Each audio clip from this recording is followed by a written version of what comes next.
of my ASFP colleagues for inviting me to talk to you today. As Mike was saying, I've worked across many organisations and many sectors over the last 15 years or so to look at ways of developing robust approaches to evidencing competence and recording competence.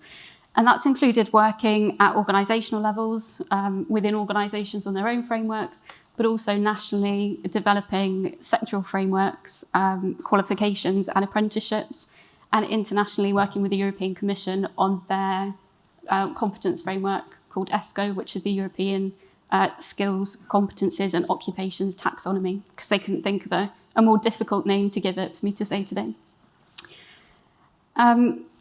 Through the Building Safety Act, we know that the Building Safety Regulator has been introduced, and that has a role that is twofold, not just to look after the safety of buildings and their occupants, but actually to promote individual competence and organisational capability as well. And I think the other speakers that you've heard today have done a really good job of setting the scene for this piece. They've talked an awful lot about the likely impact that that's going to have. And they've also talked about the emphasis now, the increasing emphasis on that organisational capability and the competence of the workforce.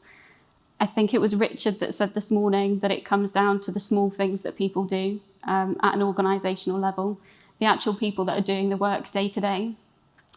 And I know that we've talked a bit about the competence requirements for principal designers and principal contractors. And also Andy's just brought up a lot of the other competence measures that are being put in place. So there's a lot of questions around what happens now. There was a lot of talk of people have to manage the competence of their teams and of their staff. What we haven't talked a lot about is how that happens. What can ASFP do to help you to understand the competence of your people better, to evidence the competence of your people better, and to be able to record that and reflect it back when you need to? And that's one of the things that we want to talk about today. If we look specifically at the ideas of individual competence and organisational capability and passive fire protection, though, we know that we have a couple of key challenges. So currently, UCAS audit and approve the certification bodies who certify organisations who, amongst many other things, are responsible for the competence of their workforce, of the people who work for them. And there are a couple of key challenges that are associated with that. We know that the certification bodies have scheme schedules which are approved by UCAS, but in the main, the specific inclusions around passive fire protection are minimal, or at least not very specific, and they're not very closely monitored by UCAS. UCAS is not an expert in passive fire protection. And that's led to disparate schemes with different standards, different requirements for the people that are going through them.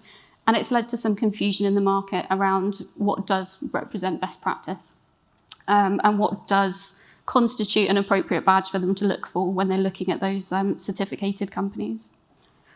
We also know that in terms of individual competence, there are very few industry standard benchmarks out there against which people can be measured across the whole range of activities that it takes to ensure that buildings are safe.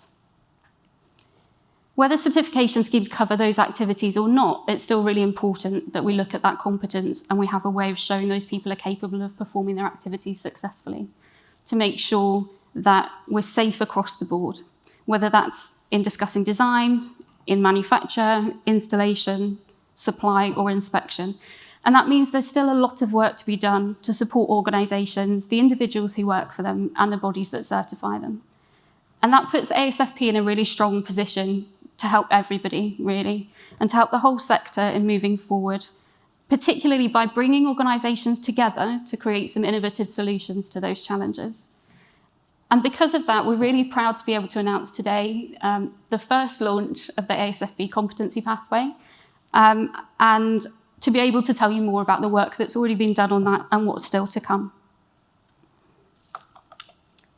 So to specifically address some of the challenges that I've talked about, the ASFP Competency Pathway has been put together to address both organisational capability and individual competence. The purpose of the scheme is really to promote a unified approach across industry to raising competency in the passive fire protection sector by strengthening the existing arrangements that are in place, by putting organisations at the heart of what's being developed, but also with ASFP providing a central presence and the glue that sticks it all together. And to do that, ASFP are going to do three things. So it's going to create a competence framework, working with industry and other stakeholders, that covers the full breadth of passive fire protection activities. It will operate an industry-wide scheme to validate individual competence against that framework. And it will recognise certification schemes operating in passive fire protection that meet minimum requirements in terms of best practice in measuring organisational capability, but also in individual competence. But what does that really mean in practice? It's all nice words still. If we think first about organisational capability then, the ASFP is already working with certification bodies to define and adopt minimum key requirements. So this is about strengthening the schedules that are already in place and making sure that they're fit for purpose for industry. And Andy's working really hard on this with the certification bodies as we speak. Don't cringe. The aim of that work is really to make sure that the certification bodies have schemes that are robust enough and deliver value for industry as well. And that will include minimum standards for things like installer inspection, the requirement to promote the use of certified products in the schemes, but also the use of a common approach to installer staff competency within organisations as well. And ASFP will recognise those schemes that meet the requirements, that still achieve recognition by UCAS, obviously, but also that meet the minimum requirements as well. And that badge that's offered by ASFP should help to evidence that those schemes are robust, that they deliver value to the sector, and they give people what they really need to be sure that they're using the right people for the right activities. In terms of individual competence then, the landscape across the built environment is changing very quickly. We've spent quite a lot of the day talking about the need for people to have the right skills, knowledge, experience and behaviours, but we haven't really talked about how we can get to a point where we understand what those are for passive fire protection. It's clear that there need to be better mechanisms in place to support people in demonstrating and evidencing competence. Some of that's come out of the Hackett report, it was highlighted in there, but also through the production of BSI Flex 8670 as well, which we've touched on, I think, at several points throughout the day. Both this standard and wider practice across many other industries tell us that we need two things to have an effective competence approach to competence for the passive fire protection sector. One is a competence framework. So it's a clear articulation of what competence means. What does competence look like in the activities in the passive fire protection sector?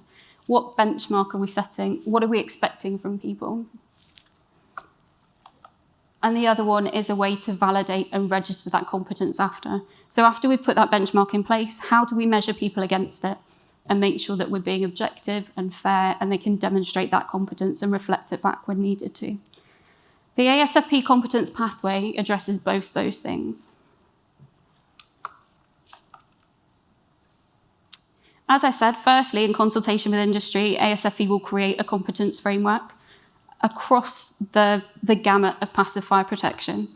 So the idea is that eventually that framework will extend right from design through specification, procurement, all the way up to the people that use the buildings, the facilities managers, the occupiers, covering the whole range of activities. Now, I appreciate that's big, it's going to take time, but that's the aim that ASFP has.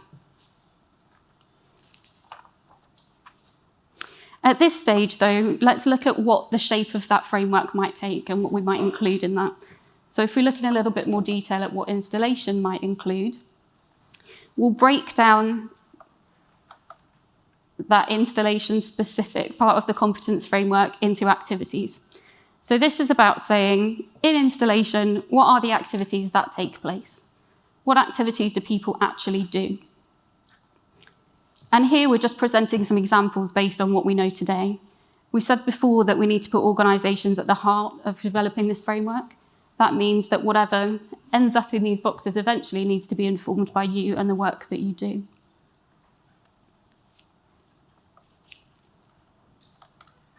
To clearly articulate the competence that's required, as well as understanding the range of activities, we need to be able to break those down into areas of activity as well to give them a little bit more detail. And here we are talking about activities. You may have seen other competence frameworks in the past or in other areas that you work in that are occupationally focused, not activity focused. And one of the reasons that we want to make this framework focused on activity instead of occupation is that we know that passive fire protection is cross-cutting. There are passive fire protection specialists whose only job it is to do passive fire protection on a day-to-day basis, whatever form that might take. But we also know there are a lot of people that don't necessarily identify as specialists in this area who still carry out some of the functions that are covered by passive fire protection. So making this an activity-based framework means that we can sweep up all of that competence into the framework, and we're not missing anybody out. People can come and engage with that framework in whatever way suits them for whatever part of their role is covered. If we made it occupationally based, that would be much harder. So once we have those activities, we can break them down into areas of competence. So what areas of experience do they require? What areas of skills and knowledge? What areas of behaviour? What is it we're expecting to see? And then ultimately, that will be broken down into a level of detail that's not shown here, because it'd be quite big, but the exact statements themselves. So exactly what skills, exactly what knowledge, exactly what experience are we expecting them to have, exactly what behaviour we're expecting them to be able to exhibit. And that will allow us to really clearly articulate what it is we're expecting people to do in order for us to have reasonable confidence in them that they can complete these activities on site. Now, I'm aware that a framework is just a framework unless we do something with it, which means that probably the bigger and more interesting thing is that once the standard has been set, the individual has to then be able to evidence that they've met the requirements or that they've met those benchmarks that have been put in place. So ASFP will operate a scheme against which individual achievements can be recorded and validated. So that will provide a central mechanism for registering individual competence, which meets the requirements of BSI Flex 8670. But more importantly, I think as Andy touched on earlier, is specific to the sector and its needs. You talked a little bit about the things that have been proposed through the interim report or the first phase report in terms of competence in passive fire protection, or certainly in the fire stopping element of passive fire protection. This is the opportunity, I guess, as Steve was saying as well, to kind of get ahead of the curve now and say, okay, what do we want from this? What do we want from the competence of our people? And put that in place now as the Building Safety Act is implemented and before anything is imposed, which means that any kinks can be worked out now, and we can look at the approach that's best for this industry rather than the approach that's best for the construction sector as a whole necessarily. Once the benchmark for an activity has been met, the individual will be registered through ASFP, providing confidence that they can do the things that they need to be able to do to perform their job. Although the exact recipe of evidence that they might need to achieve a particular activity might differ, it's likely that that evidence will take one of a number of forms. So that could be through regulated qualifications and training, could be qualifications that already exist in the sector, it could be newly emerging ones. Could be through professional registration. I think Richard talked earlier about perhaps a greater need for professional registration throughout passive fire protection. It could be that some of those benchmarks are included. It could be through ASFP's own training, but more importantly, it could be through recognised third-party training as well. So as part of this, ASFP will look to put mechanisms in place to recognise the value of training that sits outside of its current offering and match that to the framework. So we can look at what the equivalences between training is, we can look at the value of other training in the sector, and we can build up a picture of how that contributes to competence. And then finally, I don't think there's anybody in a better position than the employers to make judgments about the experience of the people that are working for them, but more importantly, their behaviours as well. You're the people that are working with them on a day-to-day basis. You're the people that are determining whether they're the right people to work in your organisation. So within this framework, I think there'll have to be some elements of working with the employers to establish whether people are behaving appropriately and whether they do have the correct experience to complete the jobs that they're being sent out on. That doesn't mean a free-for-all, doesn't mean you can say whatever you like. Obviously, there will have to be some agreements made around that, but I think we need to acknowledge the importance of what the employers know as well as what individuals in the ASFP know. And all of that will link back to the competence framework itself, so we can clearly show how those competencies are met. In terms of being able to access appropriate development opportunities, the idea is that all of the training or all of those opportunities that have been linked to that framework will be listed on the ASFP website. So we'll make it really clear what it is that people need to go through, or the options that people have in order to register as competent in those activities.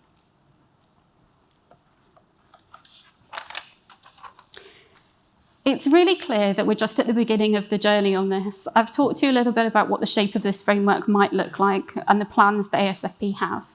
And we've done quite a lot of work already to shape those, but we know there's still a lot of work to do. And we're continuing to work hard in the background to turn the principles that we've talked about today into a concrete reality. But we can't do that without you. We need support from you, the organisations and individuals working in the sector, the people that do these things day to day, whether that's in design, manufacturing, specification, installation, all of the things that we talked about earlier. So today, ASFP is asking you to show your support by signing up to the ASFP Skills Pledge. And it's asking you to say two things. One is that through working with ASFP, you're proud to be committing to raising competence across the sector. And that by doing so, you know that the workforce, its customers and suppliers are going to be better placed to improve fire safety standards. We've consulted with a number of organisations already, and these early adopters have already lent their support to the Skills Pledge.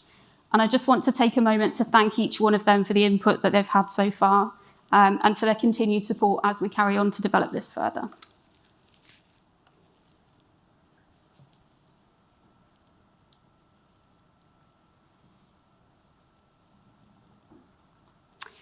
So we very much hope that you'll be able to join them.